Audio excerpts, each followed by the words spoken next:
Hey guys, it's me, Missy with Rustic Relics, and usually on Fridays we go live, but the store needed us today, so instead I am bringing you this video.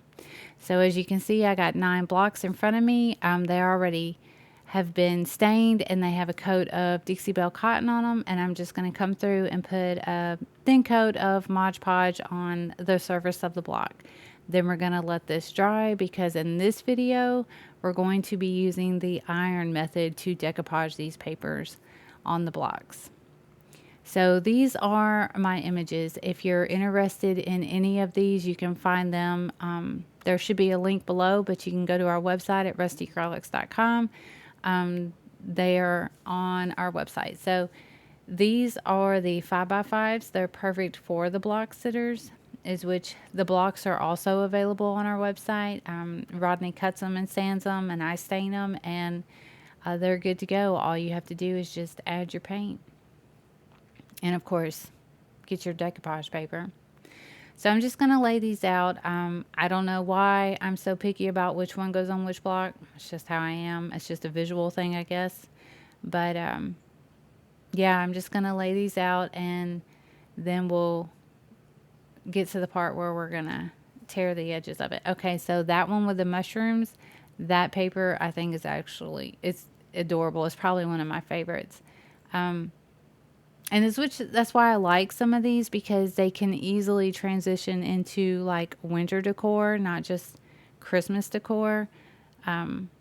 They can easily go into winter. And then that Christmas tree, I really like it too. If you're a spode collector and you like that kind of tree, it really reminds me a lot of that spode Christmas tree.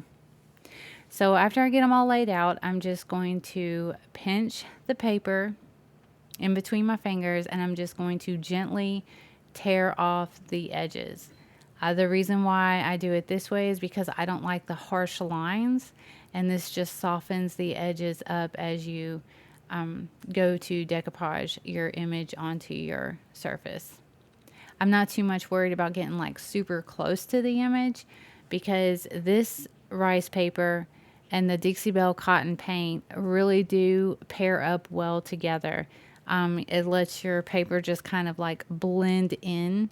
It's not super white, and it just really matches the white of the decoupage paper, the rice paper. So I really like pairing up these two together, this paint and these decoupage papers up together on a lot of different projects. So after I get all of my images torn like that, we're just going to get the iron. So I have a piece of parchment paper, and that's what I lay down on top of my image in between my iron, because you know that once that heats up the Mod Podge, you don't want that sticking to your iron. So you're just going to want to have something in between it, and parchment paper works really good for that. So the reason why I like to use the iron-on method especially for like this many pieces, is the mess is just an easier cleanup.